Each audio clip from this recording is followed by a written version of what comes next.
Well, it's a pleasure to be with you this morning.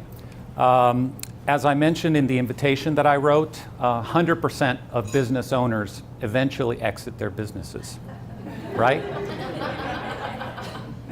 So the question is, do you want to walk out or do you want to be carried out? And what we'd like to do, Jason and I, is give you some tips, suggestions, some facts, some best practices, so that hopefully you can reduce the stress around your business ownership, your succession planning, so that you can maximize the value of your business to help you achieve your financial goals and achieve your dreams. So we have ambitious goals here in the presentation today. So we'll talk a little bit about thoughts on legacy, building your team, and by that I don't mean your management or staff, I mean your succession planning team, because it is a team effort and it requires many different players with many different skills in order to accomplish a strong succession plan. We'll talk about elements of valuation. I'll go through a little bit of theory and practice, and Jason will talk about ways to build value as well. We'll look at the lender's perspective, Jason's perspective, when he's thinking about setting up a loan for a business. And we'll look at some case studies, as Valerie mentioned, of what Jason has seen out there in terms of succession planning that didn't go so well and that did work out. Okay. So a little bit about us, Ledyard Financial Advisors, in terms of our comprehensive wealth management services. So we do financial planning, budgeting, help people set up retirement accounts, 401k, business retirement accounts for teams.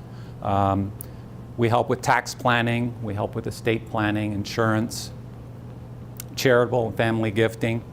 Obviously, investment strategies, which, as Valerie mentioned, I've been developing our socially responsible investment strategy as well as a fund-only investment strategy in addition to our traditional stock and bond investing. And of course, business succession planning. So, what would you like your legacy to be as a business owner? What are maybe some top priorities for you? Is there anybody in the audience that would be willing to say a little bit about what their legacy plans might be in any area of your life? Anything that's particularly important to you? Yes, ma'am? Reputation. Reputation, okay, excellent. Anything else? In terms of your legacy, what's important, where you're spending your energy, or where you perhaps would like to spend your energy after the business is transitioned? Okay, well, here's some categories. There's the personal legacy, right? Financial legacy, right? What stability financially might you want to leave for others in your life? The business legacy, what marks, what reputation will the business leave in order to continue? Charitable legacy. Community, what will your personal reputation be out there in the community? And of course, family, sort of how will you take care of your family, not just the next generation, but the generation after that, and perhaps after that. And as you transition your business, as you go through your succession plan, how will your efforts shift? How will your focus shift among these categories?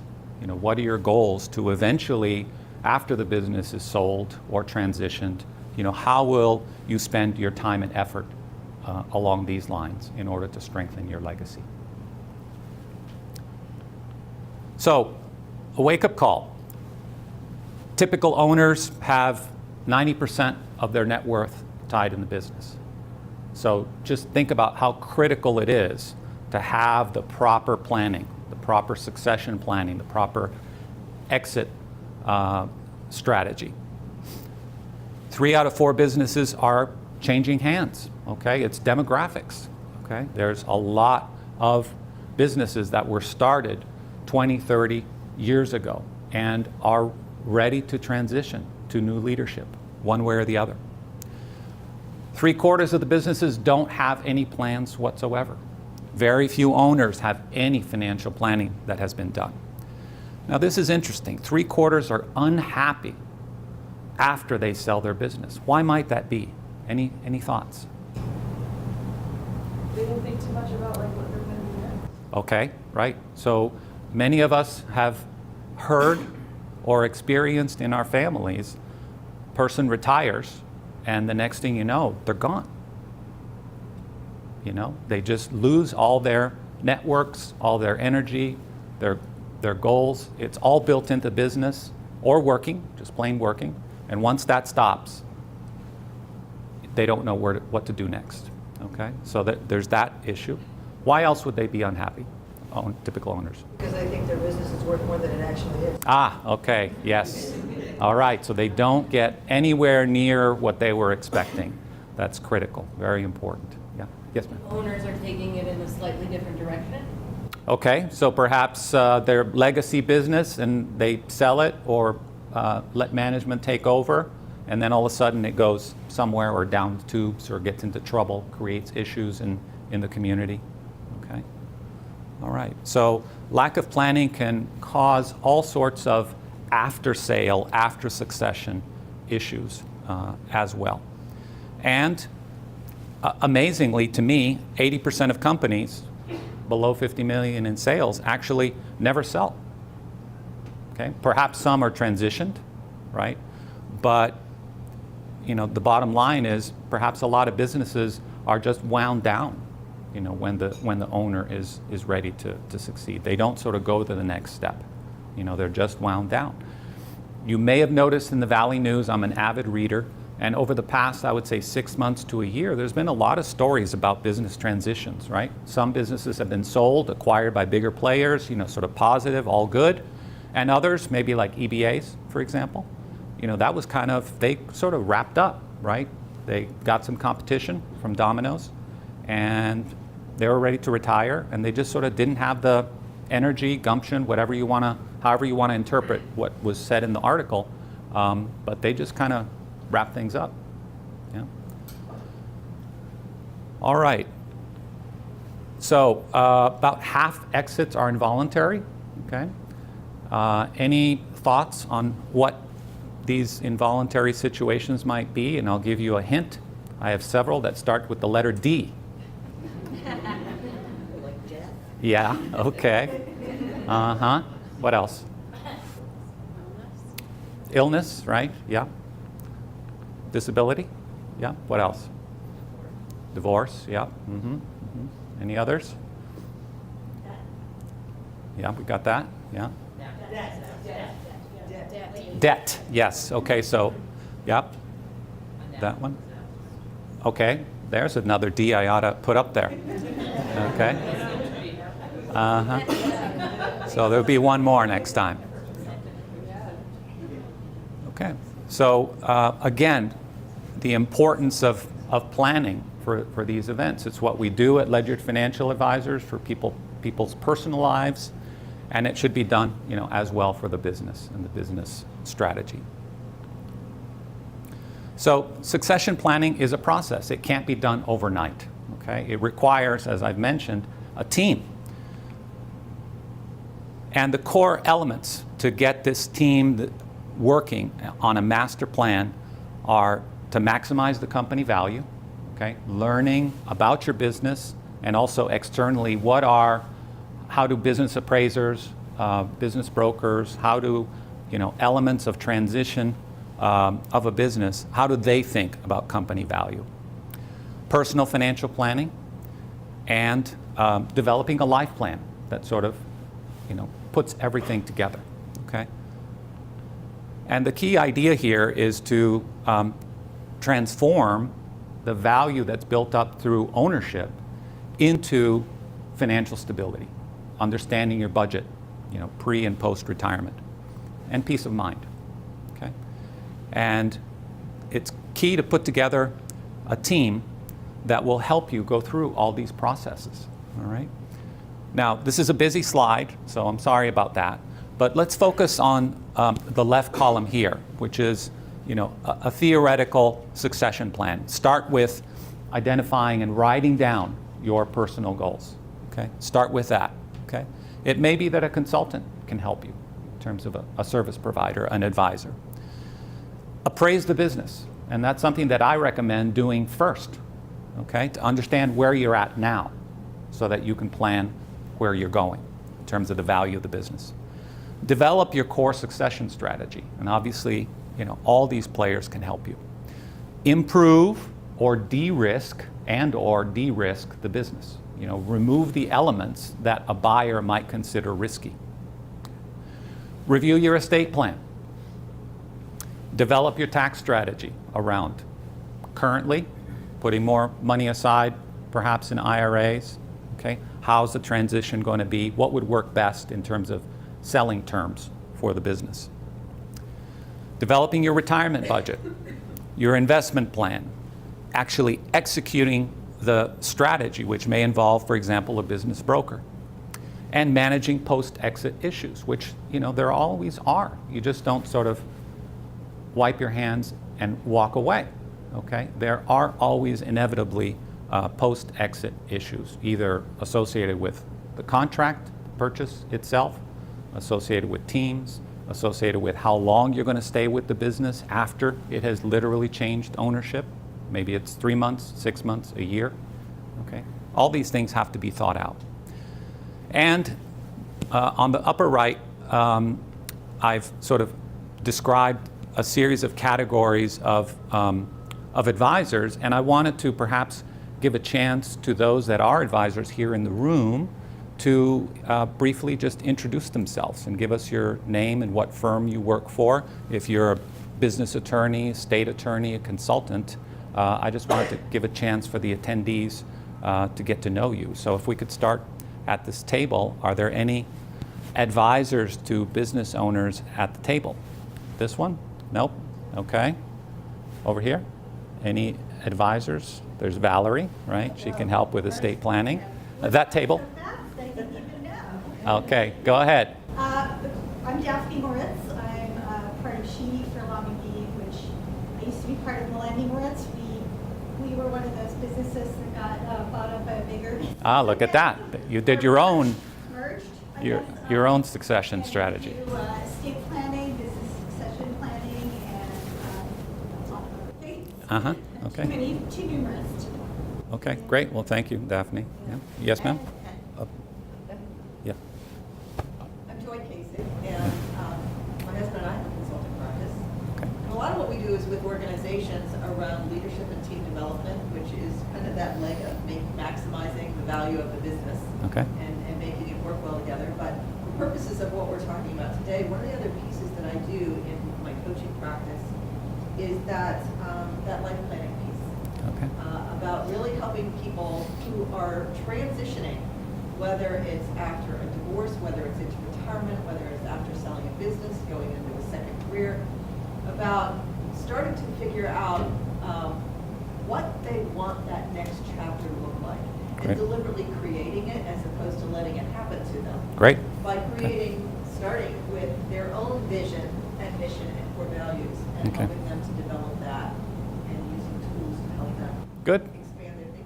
Excellent. So Joy's on the upper right there. Okay. Anybody else? Yeah, I just wanted to clarify, so I would be the financial advisor, and I would work with people like Daphne and consultant to help implement it. So I work in the estate planning area, but you still need an attorney to draft those documents. Yeah. Okay. Anybody else? Yes. So I'm Jennifer Lalanter, I'm the Capital Regional Development Council, and we Okay. provide gap financing to partner with Jason to Okay. achieve some of these Okay. objectives. Wonderful. Get So creative. help with the financial advisory, banking, lending aspects of the plan. Okay, great. All right, thank you. So, anybody here have their business appraised ever? Go through that process. Yes? Yes, we have. Okay. And can you tell me a little bit about it? Not necessarily the private details, but How did the process unfold? Was it helpful? and no. Did you get insights? So anything that you would like to share? There's a lot of different ways to appraise a business, and so we did a lot of research looking at ways to appraise your business. Yeah. And I would say that the people that are going to buy your business or might be interested, or they're your consultants that we've talked to who helped us value our business, we're really only looking at the one formula, the intro. Yep, which I'll go That's through really that. all they really looked at. Yeah. And I think there's a lot more to it than that. Of course, Okay. you know, when you have your own business, you're pretty invested in it. Yeah. It's not just about, these are the numbers and let's take a Right. percentage of this and this is what Right. it's worth. Because, Yeah. you know, you're so tied up in it and you have other thoughts about it and you can see things going in different directions. But I Yeah. would say that that was what, really the only thing that they really looked at. Okay. And were you able to derive any insights for running the business from the appraisal discussion or anything Really didn't sort get of into it that deeply. that deeply? So it was kind of was it an We in-depth just kind of wanted to know. ballpark? Yep. Okay, good, excellent, wonderful. All right. So, as you mentioned, you know, there's an issue of valuing businesses, which is that owners get their self-worth, you know, caught up in it, right? And I will bet that if you're a homeowner, your house is the best house in the neighborhood. Okay? I know that's so for mine. Okay? Doesn't matter what Zillow or anybody else says, you know, I put in those wood floors and I've got the this and the that, and I think my house is much more valuable than what the numbers might say. Okay? We all kind of fall into that trap. So valuation has objective components, right? The financials, the metrics, right? But there are also subjective components that can meaningfully change the numbers, and Jason will talk about that.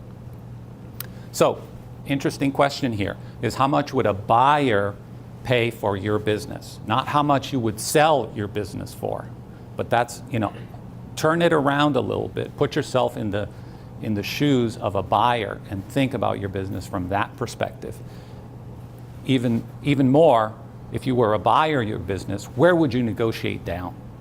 You know, what are the points that you would kind of pick apart in bringing down the price of the business in the negotiation? So think about those things. So an appraisal, it's an estimate at a moment in time, okay? It doesn't lock in the value of your business forever, okay? It's kind of, you know, just right then based on what's happening in the industry, in the economy. It has three components, okay? A full appraisal, okay? Some mini appraisals will have fewer components, will be simplified, but there's a market approach, which just says, okay, for businesses that have been sold in this category, you know, what is a typical multiple? Let's say a multiple of sales, okay? 1.5 times sales, that's the value of the business, okay? Fairly simple, okay? But there's adjustments, and I would say most businesses, the vast majority of businesses, sell for 1 time sales or less, okay? So that's a starting point. Software biotechnology companies that are growing very fast, have intellectual property, barriers to competition, they might sell for 3 or 4 times sales, okay? They have big margins, right? Very profitable, okay? So just to give you a sense of range. The income approach, so taking a present value of future cash flow estimates, okay, based on the financials, normalizing things, putting them out into the future in terms of projections, and then bringing those to a present value. And then the asset approach, which tends to be more conservative. It's a replacement value, it's tangible assets. So lenders tend to be at the income approach and asset approach level. They tend to focus a lot on that. As I mentioned, subject to industry and economic cycles. When an industry is hot, the economy is booming, you know, the value is going to be maximized. So people need to think about that in terms of matching their life plans with economic cycles. Okay? Is it a good time to sell a business probably in the next year to 2 years to 3 years? Probably so, because the economy is doing so well. 4 or 5 years from now, okay, a little dicey. 10 years from now, probably there'll be a new cycle coming up. Okay. So, EBITDA, right? Anybody know what that is? Stands for earnings before interest, taxes, depreciation, and amortization. Okay? So it's basically a measure of cash flow, okay? That appraisers, business brokers, buyers and sellers tend to talk a lot about with regard to a business. So it behooves you to understand these dynamics. There's adjustments. If a business is paying the owner a ton of money, much more than what typical employees or managers receive in compensation, then we might add that back to cash flow. If the business is expected to be spending a fair amount in capital expenditures, buying new equipment that's coming up in about 3 years, well, that might be taken away from cash flow estimates, okay? So you see how it gets adjusted. Could also be thought of as seller's discretionary earnings, okay? There's several different expressions used to basically describe some form of cash flow. And the cost of an appraisal varies, right? A brief one might be a few $1,000s, get up to $10,000. Very complicated ones for larger companies might be $40,000. Okay, so consider that as well. Okay. So, anybody have a board of directors or a board of advisors in your business? Yeah. Useful, helpful? Extremely, yeah, okay. Any particular thing where the board has helped? Well, we're a nonprofit organization. Okay, all right. Financially. Yeah, they're extremely contributing. helpful, And then each of them usually has an expertise that they come with. Okay, excellent, yeah. Some are financial, others are maybe about Yeah. sales or connecting us with other Okay, good. organizations. Excellent, okay. So the resumes and accomplishments of the board members will shine, literally shine value on your business. If you can attract these high caliber individuals, that brings value to your business, literally. It makes a difference. Helps the owner avoid tunnel vision, okay? Provide diversity of experiences, perspectives, reduce risk, right? Bring in useful networks, as you've mentioned. Provide capital, right? So very, very useful. Board of directors has legal liability. Board of advisors does not. Usually, board of directors is compensated. Board of advisors may or may not. Okay, so just think about these differences. And with regard to succession, I think boards can be very helpful. They can help shop around for headhunters. They can help the manager, think about which lieutenants to promote. So they have a lot of experience in managing businesses, and they can help. Yes, ma'am.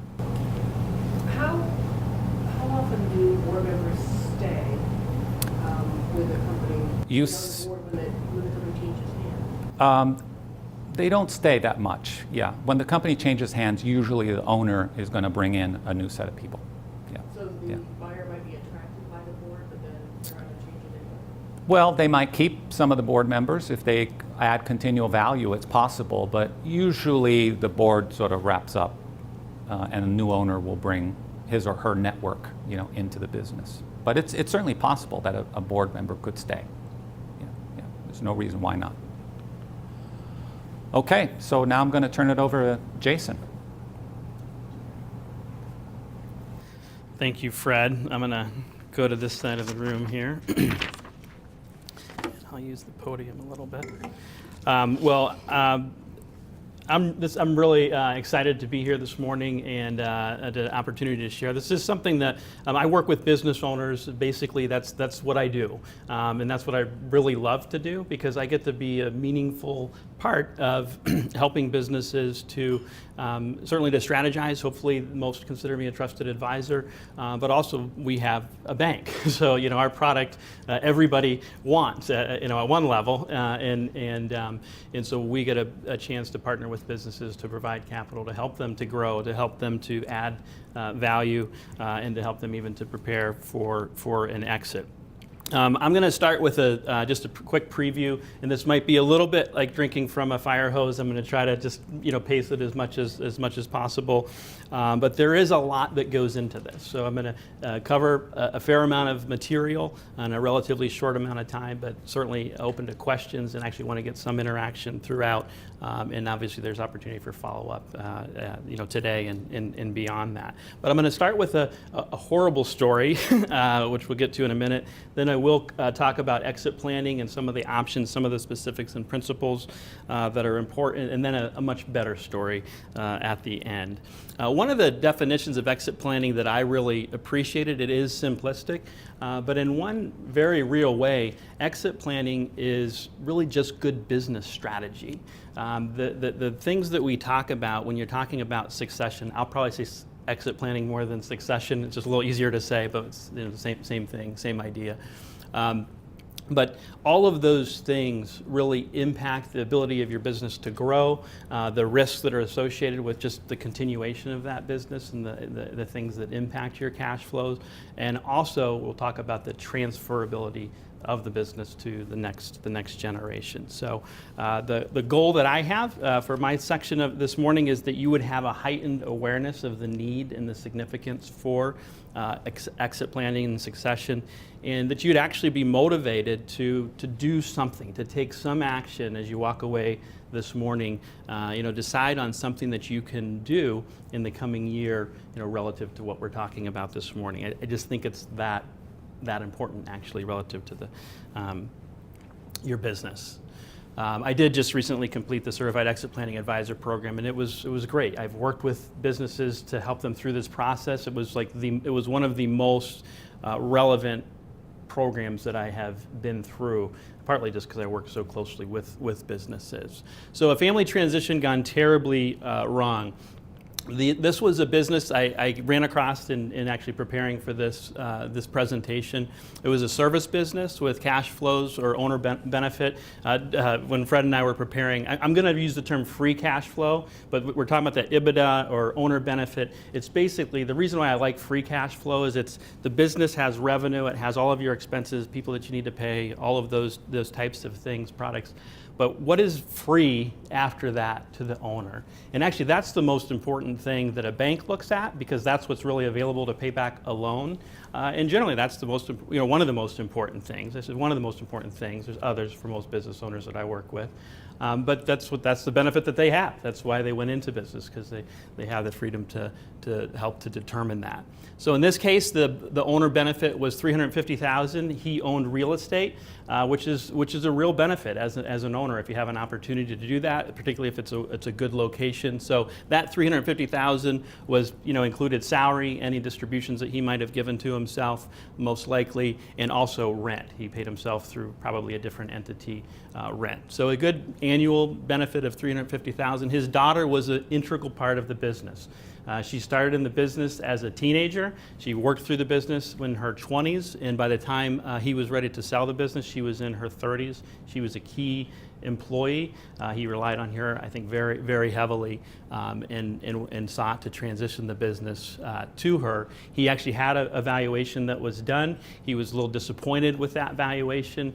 I think it didn't come in at what he really had desired that it would, so he was going to take another couple of years to increase the value, some of the things we'll talk about today, increase the value of the business, and then hopefully get the price that he wanted.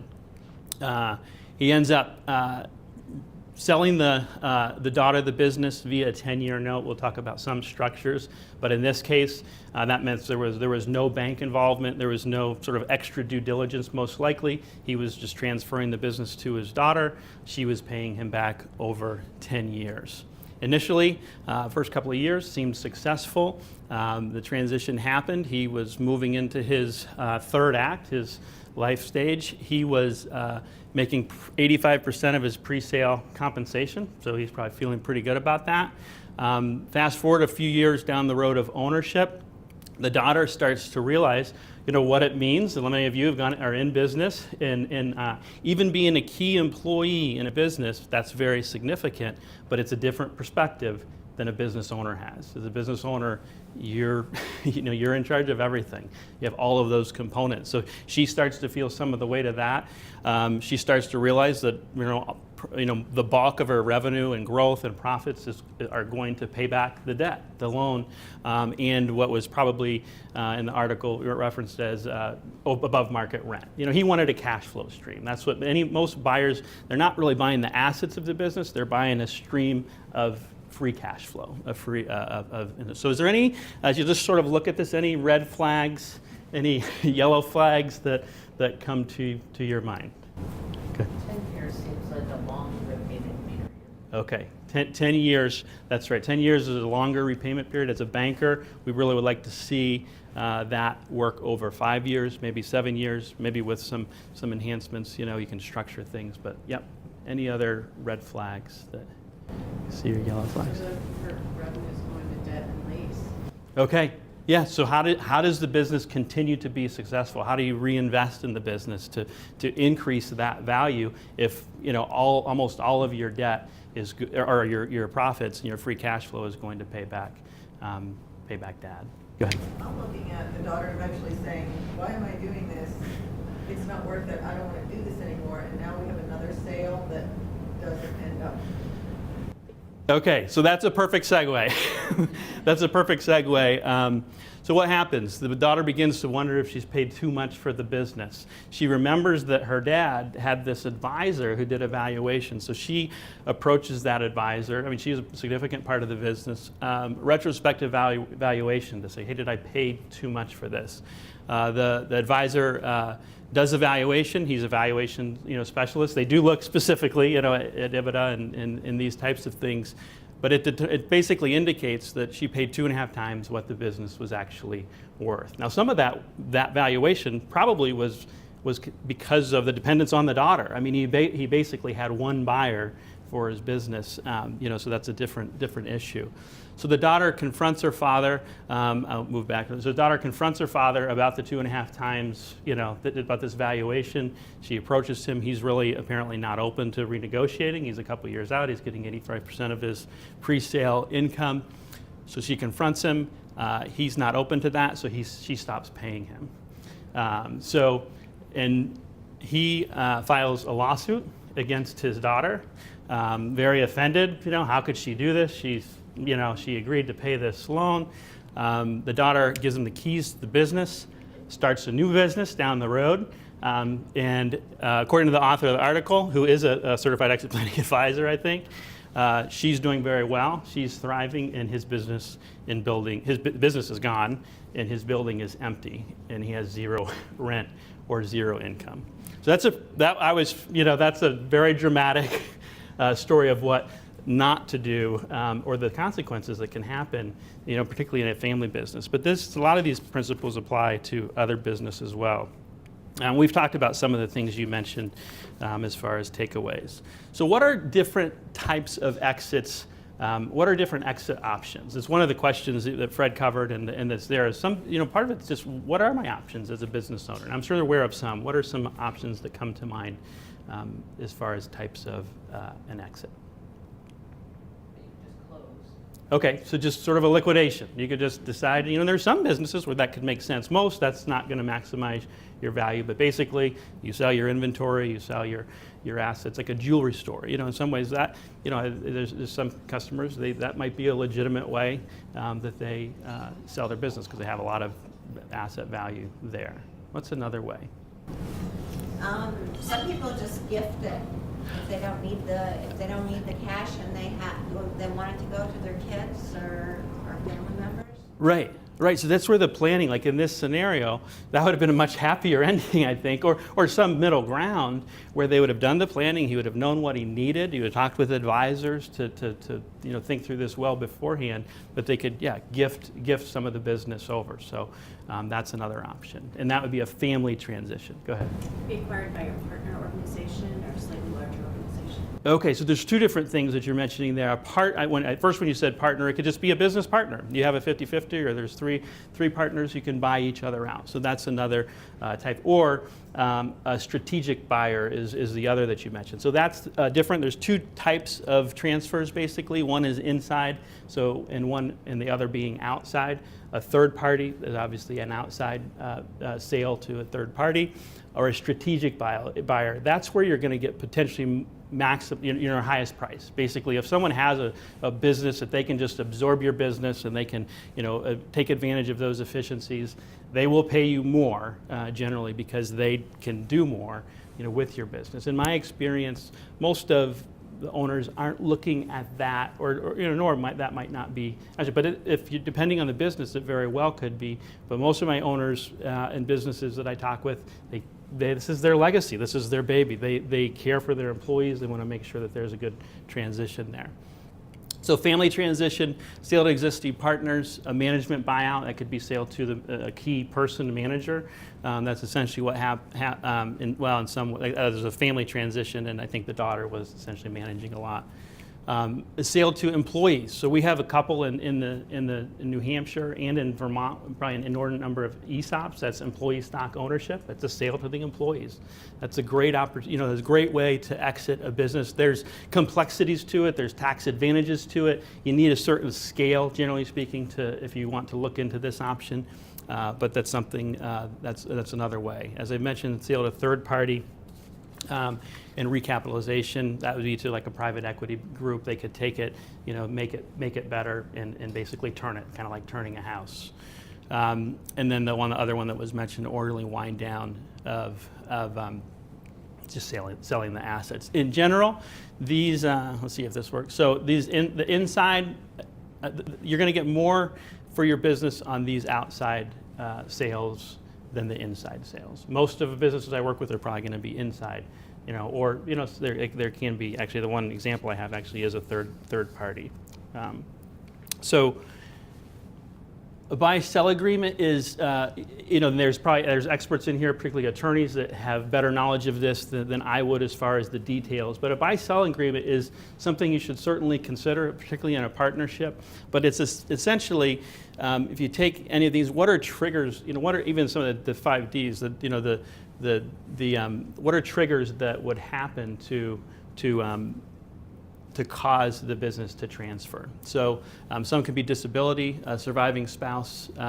If there's a death, does the spouse is she bought out? Does she acquire that ownership? How does that happen? Some of those details. Is the business the buyer entity? There's some situations you have life insurance, you have cash value of life insurance. So these are some specifics that you think through. My point in kind of going through some of this is that it is important. It's a way to formalize and think through and set this up. I'd say make sure you have a good advisor, a good attorney to help you to go through these. What would the valuation, how would that transfer in a buy-sell agreement? If there's something that triggers a sale, how is the business valued? Those types of things. So I did mention that briefly. What does what do business acquisition terms look like? And here really, how do I get paid if I sell my business? So how do you get paid? Another way to think of it, and I'll just throw it out there, whose money do I get? Think about that.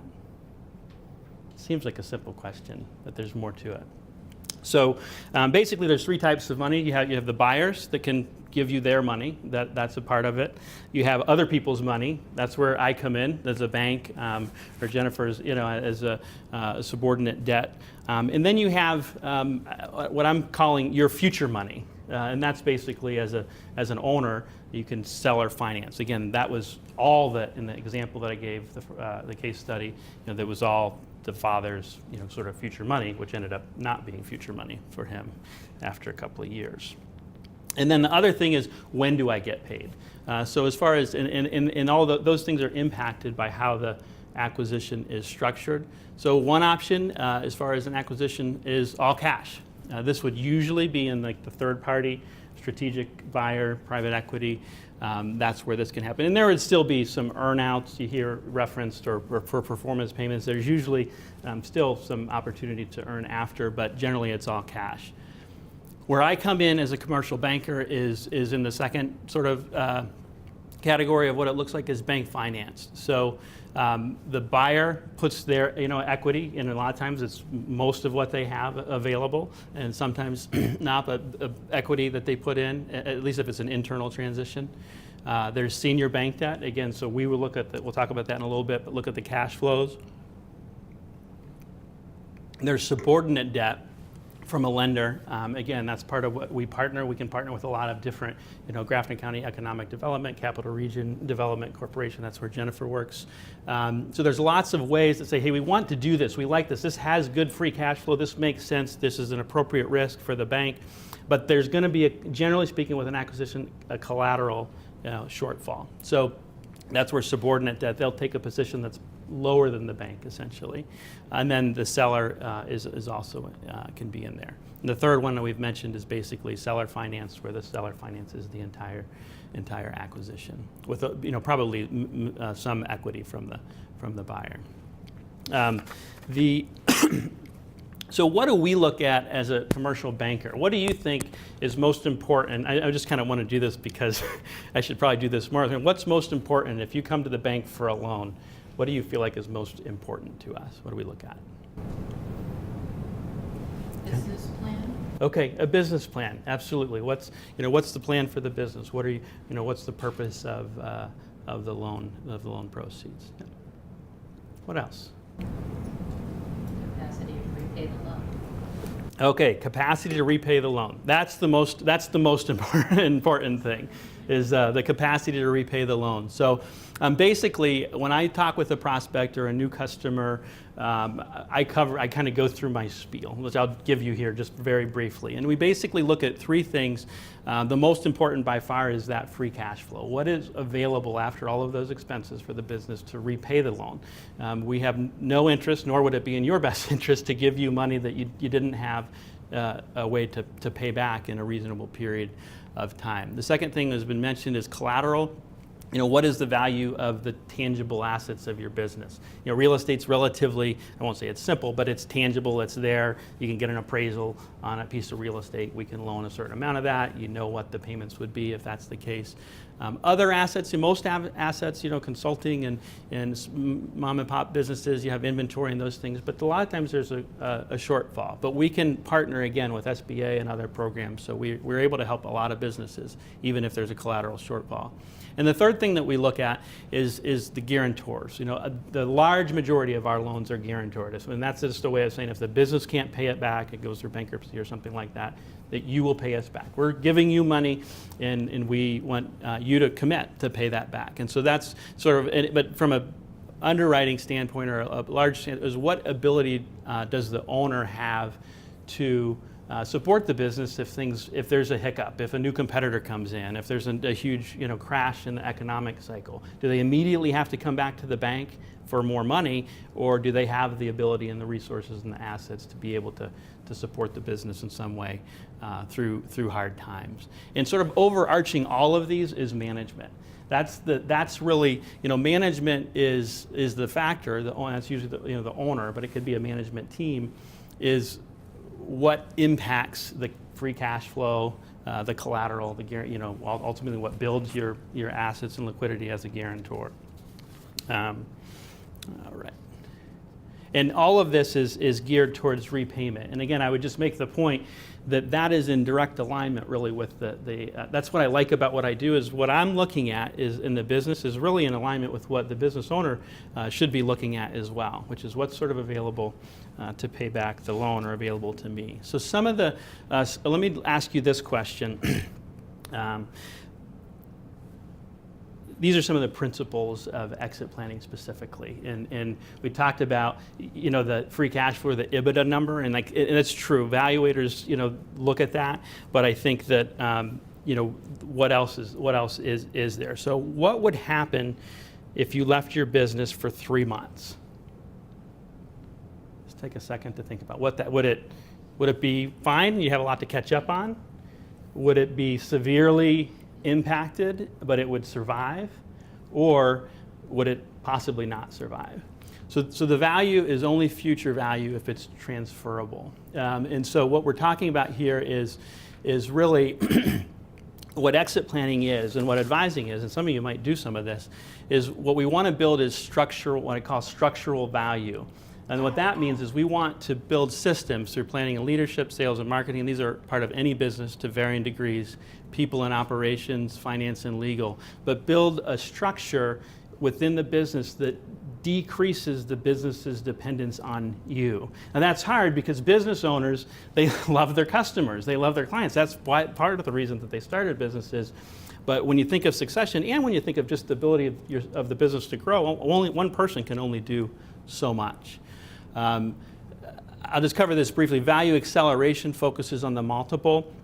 So what I mean there is we're talking that free cash flow number. This is if you're interested in sort of what is my business worth. So every $1,000 that you increase that EBITDA or free cash flow, if there's a 3 times multiple, your business is worth $3,000 more when you sell it. If there's a 6 time multiple, your business is worth 6 times more when you sell it. So, or $6,000, sorry, not 6 times. You can control the EBITDA or the free cash flow. That's what you think of when you think of businesses. What are my increased sales? What are my margins? What are my expenses? That's all what most business owners are very good at. The other question for value is how do you increase the multiple? That's the subjective factor. And that's basically, I'm going to skip that part because it's in here, is risk. So these are 2 companies that are essentially exactly the same, 25 years old, niche consumer product, $30 million in sales, $3 million free cash flow. I mean, this is an illustration. This really wouldn't happen. But if you look at all these components in the middle, if you can see them, you have equipment condition. If one business has old and worn equipment, their management team is thin and weak, there's really not any strategic planning, their systems are antiquated, their financial reporting is not so great, their sustainability training. And then you have the same company, but they're state of the art. They have a robust product development team. They have a deep and experienced management team. Their strategic planning is right there. New information, up to date information systems. They have reviewed statements or compiled statements. Statements vary. We don't see a lot of audited statements in our space, really, to be honest. And this expense of that's gone. The value of these differences is tremendously different. The risk associated with company A is much greater than the risk associated. Company B will get a loan all day long, any day of the week, because the structural systems in place have de-risked the business. So that's how you change the multiple. And again, there's a whole process to sort of go through. That's sort of what exit planning is, what they do in the program that I went through. So let me finish with a case study. This is one that I was a part of. We had a strong long-term owner, much happier story than the first one. A strong-term owner, operator. They had a diversified lines of business, different income streams, different parts of the business to contribute. They had a predictable cash flow. That free cash flow was predictable. It had a good return to the owner. Strong leadership, sales, operations, employee retention mindset. So the owner, yes, he wanted a fair return on his business, but he wasn't looking, he could have sold it and probably got more if he sold it to a strategic buyer. Somebody that could just absorb it, cut 30% of the staff, and he would have gotten a higher price. That's not what he wanted. They had good financial performance and good reporting, good internal controls, policies, processes, and again, he had a legacy mindset. He had reasonable expectations. As far as owner dependence, he had put some of the systems in place, but as part of the transition, he had a 1 to 2 year period where he stayed on. He probably ended up staying on 1 year, but he had a great relationship with the buyer, and it went very, very smoothly. And this business is continuing to excel. They've purchased, they can purchase other businesses, and so it's been a great story. So those are some of the principles. Hopefully, I won't take more time. You can see that we're in there that happened. How long does it take? Longer than you think. Get an exit plan together, trying to build value. The transaction, it takes time. You need these advisors and experts, and then the post-transaction that's been mentioned. So I'm going to end, and I'll have Fred come up just in case for any questions or that we have. This is just a challenge. What one action will you take by year end to strengthen your succession plan? I mentioned that at the beginning, and I want to actually share a quote, because actually Denise is here. I invited Denise and her business, Denise Sandberg, and I ran into her in a networking event, and this has been on my mind, and she shared that she had purchased a business 7 years ago, and so I followed up. I had this event coming, and I said, hey, would you give me some feedback on how, you're 7 years out, you've probably paid off your debt. Help me to understand what you would say to these women. So it should be a great resource. But one of the quotes that she said, and she really covered several in the things that she laid out to me, they're sort of incorporated into this. She covered several of those things because she's so close to it. But she said, it's fun to dream of being out on the road, rounding up customers who are clamoring for your product or service. But if the reality is that each person in your shop depends on you to tell them exactly what their next step is, you will quickly find yourself pulled in opposing directions. And so that's the challenge, I think, and it's really relevant to exit planning. So sorry to be fast and a lot, but there's some books over here, as well. But I think we have maybe a little time for questions, or I'll let you might have. Go ahead. I had a question about that board of advisors. Yeah. Can you explain a little bit what you have seen, what kinds of advisors, and it's great for a small firm business to think about that, but why would they want to help, and what have you seen? Sure. Well, the essence is the personal relationship. Sometimes it's somebody that is willing to be a mentor. And optimally, you would want to have somebody that's kind of been through this before, that has built up management teams, maybe comes from your industry, maybe not, that has maybe bought and sold businesses before. So that's sort of the characteristics that you would want. If it's not a personal relationship, then you might consider a little bit of compensation, to obviously make it fair for the person that's going to spend time and energy, giving you advice. But board of advisors, they can meet once a year.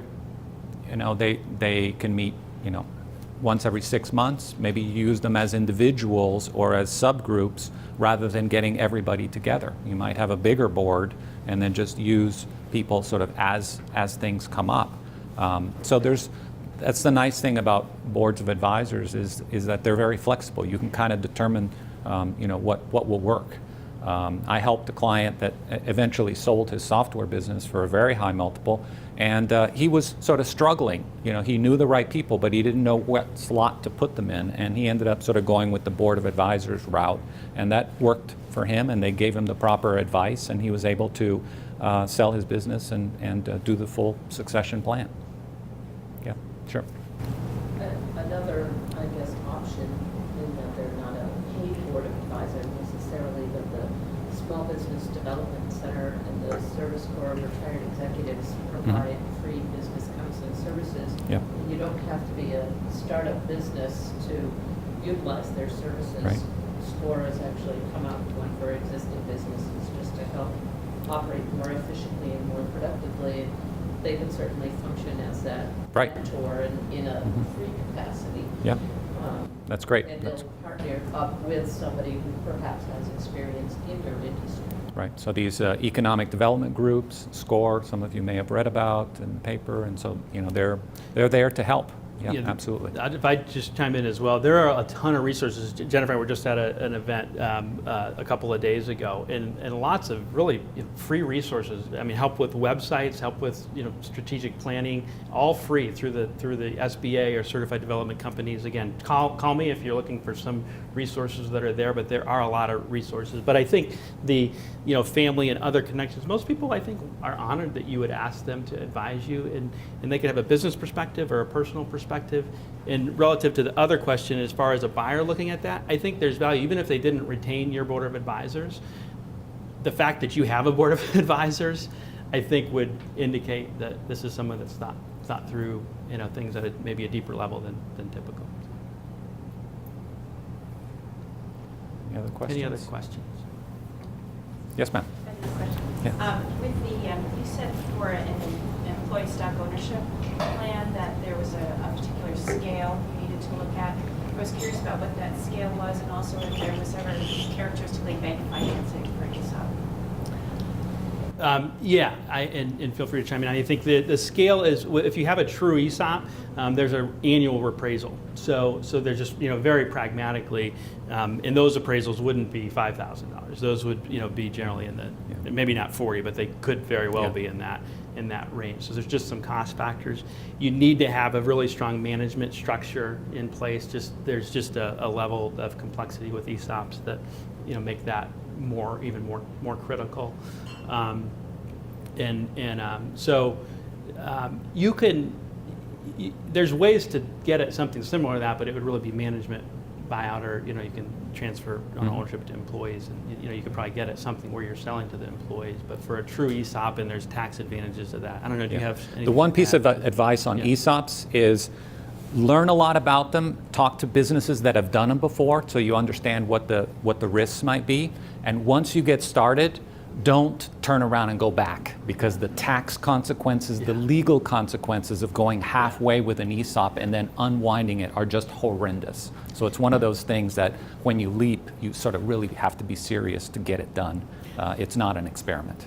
There absolutely is financing available for that, though. We have some experience on our team that have done ESOPs. It usually takes a very low leverage company and it leverages it, but you get financing. Okay. Great. Well,